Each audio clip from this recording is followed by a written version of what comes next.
Hello, good evening. I am Rashi Sandeep Chodiwal. Today's date is 18/8/2021. Our today's video topic is array in Java. So, in today's video, we will going to see the types of arrays and how we initialize the array, create, and the definitions of arrays in Java. So let us go with our today's video topic, array. An array is a group of typed variables that are referred by a common name. Array in Java work differently than they do in C++. Following are some important points about Java arrays. Okay, so in Java, all arrays are dynamically allocated. And the next point, that is, since arrays are object in Java, we can find their length using the object property length. This is the different from C++, where we find the length using size of. Now, next method point is that, not method, next point is a Java array, or we can say a Java array variable can also be declared like the other variables with square brackets after the data type. Okay, the next point, that is, the variables in the array are ordered and each have an indexing beginning from 0. I repeat my point, the variables in the array are ordered and each have an index beginning from 0. The next point, that is, Java array can be used as a static field, a local variable, or a method parameter. Next point, that is, the size of an array must be specified by an int or short and not long. Okay. Next point, that is, the direct superclass of an array type is object. Now, the next point, that every array type implements the interfaces clonable and java.io.serializable. Now, the next point, that is, array can contain primitives as well as non-primitive, and primitive data types are int, char, boolean, and etc. And non-primitives are string, etc. There are non-primitive data types. Non-primitive data types, reference of a class depending on the definition of the array. The next point is that in case of primitive data types, the actual values are stored in contiguous memory locations. In case of objects of class, in case of objects of class, the actual objects are stored in a heap segment. Now, we will see another point, that creating or accessing an array. How we create an accessing array? Now, in that we will go with the one-dimensional array. The general form of a one-dimensional array declaration is that we can say as type name, type, var name, and square brackets, or type, array, and var name, and square brackets we can say as array. An array declaration has two components, the type and the name. Type declares the element type of the array.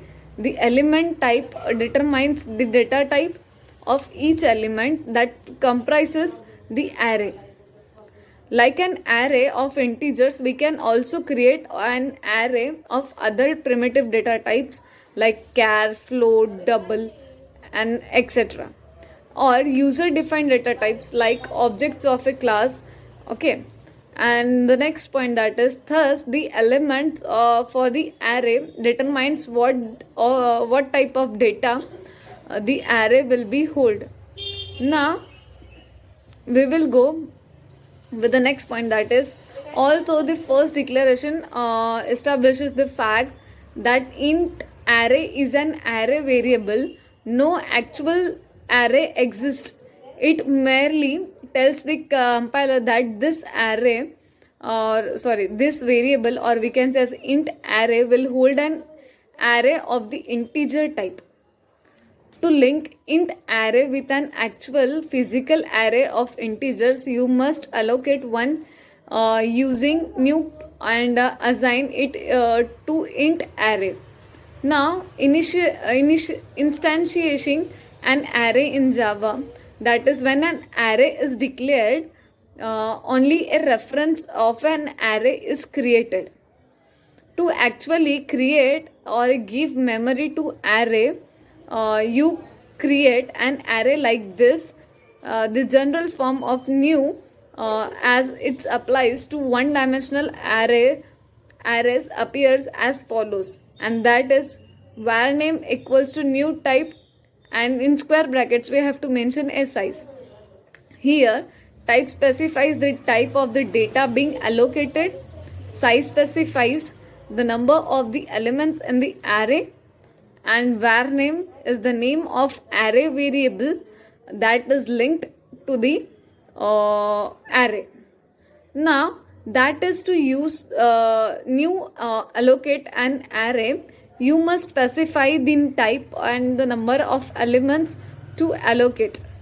Now we can see one example, that is int array square brackets declaring an array.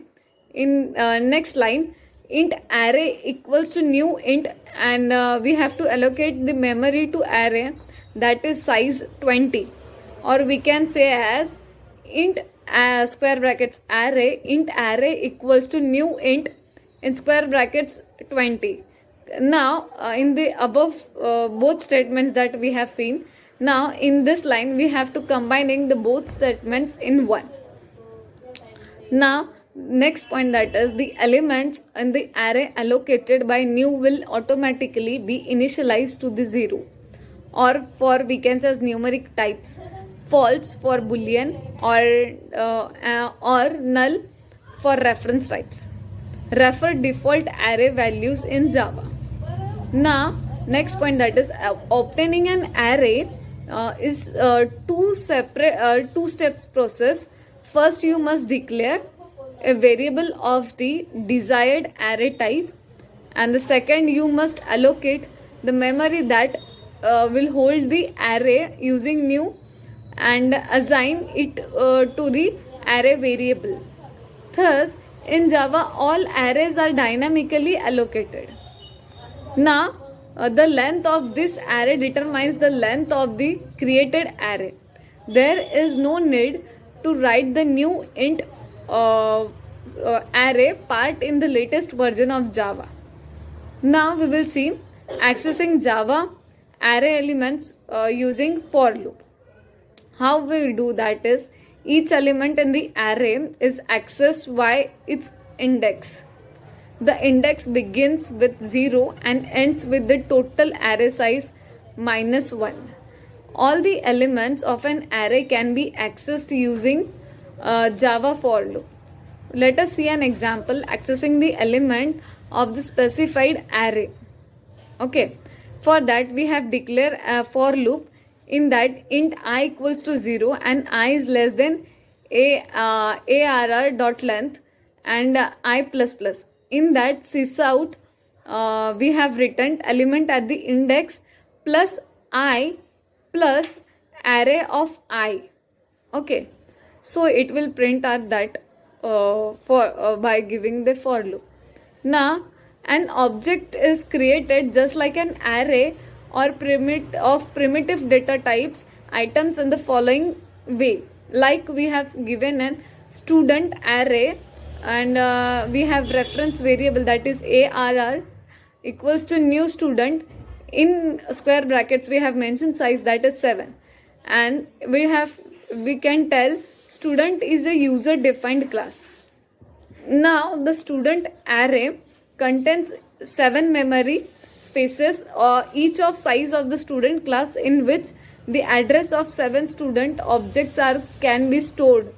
The student objects have to be instantiated using the constructor of the student class, and their reference should be assigned to the array elements in the following way. And the way that are student in square brackets ARR equals to new student in square brackets, we have mentioned size, that is 5. So now what happens if we try to access element outside the array size? It means JVM throws array index out of bounds exception to indicate that array has been accessed with an illegal index. The index is either negative or greater than or equal to the size of array. So in today's video we have seen this much of about the array. Thank you.